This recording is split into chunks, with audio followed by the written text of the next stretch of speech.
Los Melones Cantelopes. They reached the border at Mexicali in the morning.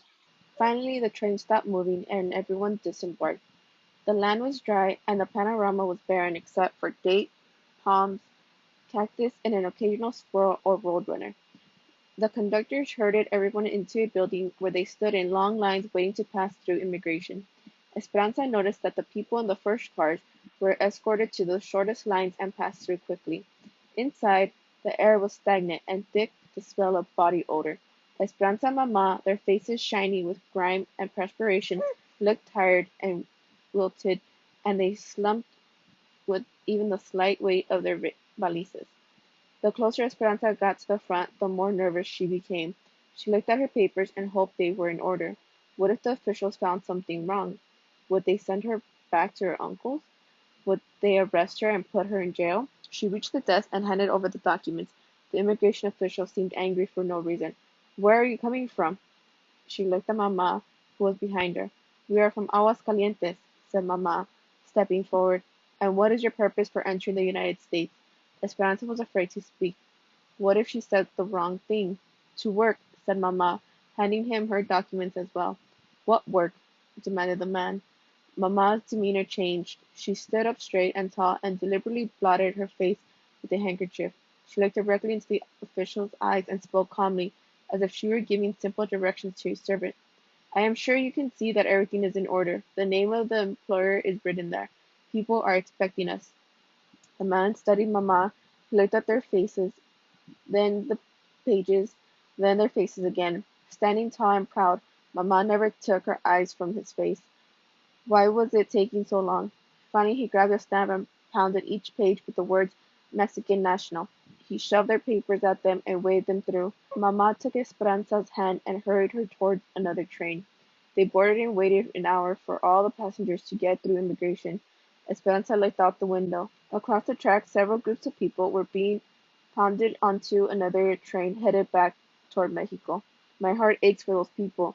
They came all this way just to be sent back," said Mama. "But why?" asked Esperanza. "Many reasons. They had no papers, false ones, or no proof of work. Or there might have been a problem with just one member of the family, so they all chose to go back instead of being separated." Esperanza thought about being separated from Mama and gratefully took her hand and squeezed it. Almost everyone had boarded except Alfonso, Hortensia, and Miguel. Esperanza kept looking for them, and she became more anxious with each passing minute. "Mama, where are they?" Mama said nothing, but Esperanza could see worry in her eyes too. Finally Hortensia got on. The train's engines began to chug. Her voice tense. Esperanza said, "What happened to Alfonso and Miguel?" Hortensia pointed out the window. "They had to find some water." Alfonso was running toward the train with Miguel close behind, waving the secret package and grinning. The train slowly started moving as they hopped on. Esperanza wanted to be angry at them for making her anxious.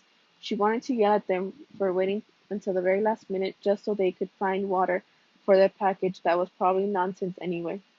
But looking from one to the other, she stepped back, limp with relief, happy to have them all together surrounding her, and surprised that she could be so glad to be back on the train. "Ansa, we're here! Wake up!" She sat up groggily, barely opening her eyes. "What day is this?" she said. "You've been asleep for hours. Wake up. It is Thursday, and we are here in Los Angeles." "Look, there they are," said Alfonso, pointing out the window. "My brother Juan and Josefina his wife, and his children, Isabel and the twins. They have all come." The campesino family waved to them. Juan and Josefina each held a baby about a year old in their arms. It was easy to see that the man was Alfonso's brother, even though he didn't have a mustache. Josefina was plump with a round face and a complexion that was fairer than Esperanza's. She was smiling and waving with her free hand. Next to her stood a girl about 8 years old, wearing a dress that was too big and shoes with no socks, delicate and frail, with big brown eyes, long braids, and skinny legs. She looked like a younger deer. Esperanza couldn't help but think how much she looked like the doll Papa had given her. There was much hugging among all the relatives. Alfonso said, "Everyone, this is Señora Ortega and Esperanza. Alfonso, please call me Ramona." "Yes, of course, Señora. My family feels like they know you because we have all written letters about you for years." Mamma hugged Juan and Josefina and said, "Thank you for all you have done for us already." Miguel teased his cousin, pulling her braid. Esperanza, this is Isabel. Isabel looked at Esperanza, her eyes wide with wonder, and in a voice that was soft and whispery said, "Were you really so very wealthy? Did you always get your way, and have all the dolls and fancy dresses you wanted?" Esperanza's mouth pressed into an irritated line. She could only imagine the letters Miguel had written. Had he told Isabel that in Mexico they stood on different sides of the river? "The truck is this way," said Juan. "We have a long ride." Esperanza picked up her valise and followed Isabel's father. She looked around and was relieved to see that, compared to the desert, Los Angeles had lush ponds and green grass, and even though it was September, roses were still blooming in the flower beds. She took a deep breath. The aroma of oranges from a nearby grove was reassuring and familiar. Maybe it wouldn't be so different here. Juan, Josefina, Mamá, and Hortensia crowded onto the front seat of the rickety truck. Isabel, Esperanza, Alfonso, and Miguel sat in the truck bed with the babies and the two red hens. The vehicle looked like it should be hauling animals instead of people, but Esperanza had said nothing to Mamá. Besides, after so many days on the train, it felt good to stretch out her legs. The old jalopy rocked and swayed as it climbed up the San Fernando Valley, weaving up through hills covered with dried out shrubs. She sat with her back against the cab, and the hot wind whipped her loose hair. Alfonso tied a blanket across the wooden slats to make a canopy of shade. The babies, Lupe and Pepe, a girl and a boy, were dark-eyed cherubs with thick mops of black hair. Esperanza was surprised at how much they looked alike. The only difference was the tiny gold earrings in Lupe's ears.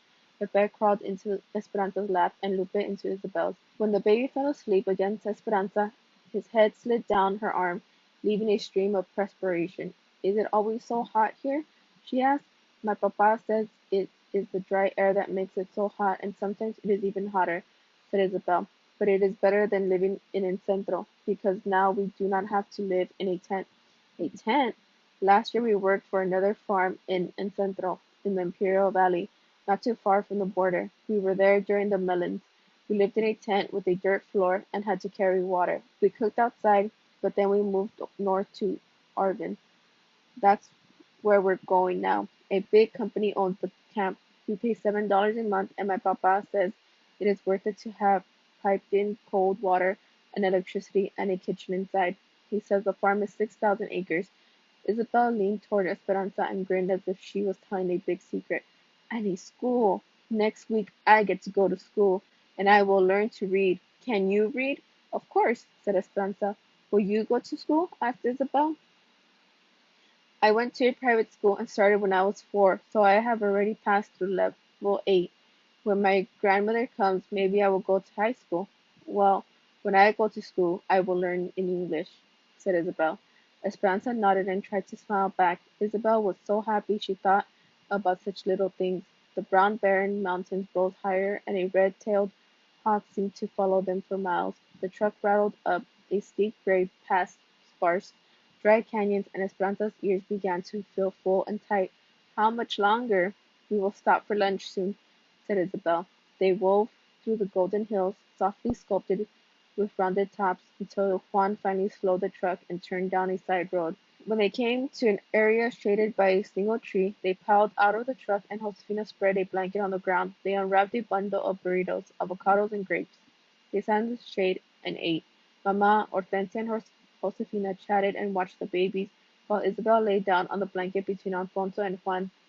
She was soon asleep. Esperanza wandered away from the group, grateful not to be rocking in the truck or train. She walked to an overlook. Bellow canyons plunged to an arroyo, a silver line of water from an unknown river. It was quiet and peaceful here, the sweet silence broken only by the swish of dry grass from the wind. With her feet solid on the ground for the first time in many days, Esperanza remembered what Papa had taught her when she was little. If she lay on the land and was very still and quiet, she could hear the heartbeat of the valley. "Can I hear it from here, Papa?" She stretched out on her stomach and reached her arms to the side, hugging the earth. She let the stillness settle upon her and listened. She heard nothing. "Be patient," she reminded herself. "The fruit will fall into your hand." She listened again, but the heartbeat was not there. She tried one more time, desperately wanting to hear it, but there was no reassuring thump repeating itself, no sound of the earth's heartbeat or Papa's. There was only the prickly sound of dry grass. Determined, Esperanza pressed her ear harder to the ground. I can't hear it, she pounded the earth. Let me hear it. Tears burst from her eyes as if someone had squeezed an overripe orange. Confusion and uncertainty spilled forth and became an arroyo of their own. She rolled on her back, her tears warming down her face into her ears. Seeing nothing but the vast sky in dizzying swirls of blue and white, she began to feel as if she were floating and drifting upward. She lifted higher, and part of her liked the sensation, but another part of her felt untethered and frightened. She tried to find the place in her heart where her life was anchored, but she couldn't, so she closed her eyes and pressed the palms of her hands against the earth, making sure it was there. She felt as if she were falling, careening through the hot air. Her skin perspired, and she felt cold and nauseous. She took short breaths, heaving in and out. Suddenly, the world went black.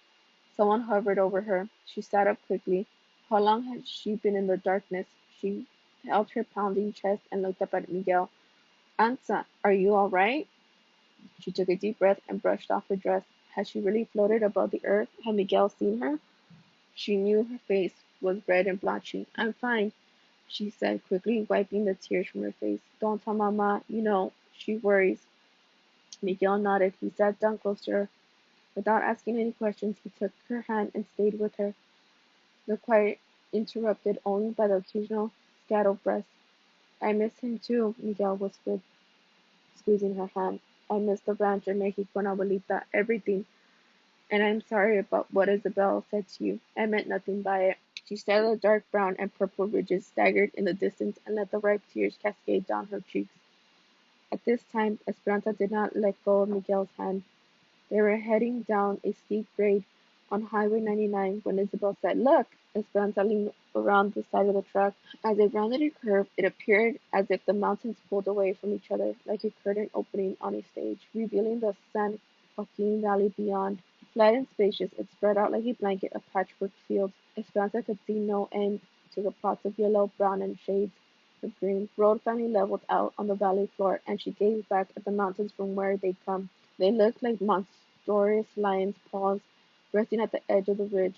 A big truck blew its horn, and Juan pulled over to let it pass, its bed bulging with cantaloupes. Another truck and another did the same. A caravan of trucks passed them, all piled high with the round melons. On one side of the highway, acres of grapevines stretched out in the soldiered rows and swallowed up the arbors. On the other side, fields and fields of dark green cotton plants became a sea of milk-white puffs. This was not a gently rolling landscape like Aguascalientes, for as far as the eye could travel, the land was unbroken by even a hillock. Esperanza felt dizzy looking at the repeated straight rows of grapes and had to turn her head away. They finally turned east off the main highway. The truck went slower now, and Esperanza could see workers in the fields. People waved and Juan honked the truck horn in return. Then he pulled the truck to the side of the road and pointed to a field that had been cleared of its harvest. Dried rambling vines covered the acre, and leftover melons dotted the ground. The field markers are down. We can take as many as we can carry, he called back to them. Alfonso jumped out, tossed a dozen cantaloupes to Miguel, then stepped up on the running board and slapped the top of the truck for Juan to start again. The melons, warmed by the valley sun, rolled and somersaulted with each bump of the truck. Two girls walking along the road waved and Juan stopped again. One of them climbed in, a girl about Miguel's age. Her hair was short, black, and curly, and her features were sharp and pointed. She leaned back against the side of the truck, her hands behind her head, and she studied Esperanza. Her eyes darted at Miguel whenever she could. This is Martha, said Isabel. She lives at another camp where they pick cotton, but it is owned by a different company. Her aunt and uncle live at our camp, so she stays with them sometimes. Where are you from? Asked Martha. Aguascalientes, en Rancho de las Rosas, said Esperanza. I have never heard of El Rancho de las Rosas. Is that a town? It was the ranch they lived on, said Isabel proudly, her eyes brown and shining. Esperanza's father owned it and thousands of acres of land. She had lots of servants and beautiful dresses, and she went to private school too. Miguel is my cousin, and he and his parents worked for them. So you're a princess who's come to be a peasant? Where's all your finery? Esperanza stared at her and said nothing. What's the matter? Silver spoon stuck in your mouth?